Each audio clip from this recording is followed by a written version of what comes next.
सदा सत्स्वरूपं चिदानन्दकन्दं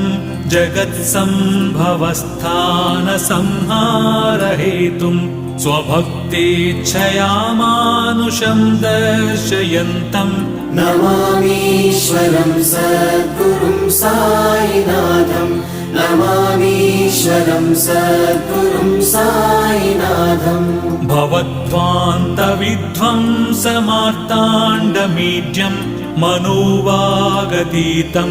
मुनिर्ध्यानगम्यं जगद्व्यापकं निर्मलं निर्गुणं त्वां नमामीश्वरं सद्गुरुं साईनाथं नमामीश्वरं सद्गुरुं साईनाथम् भवाम्बोधिमग्नार्दितानां जनानां स्वपादाश्रितानां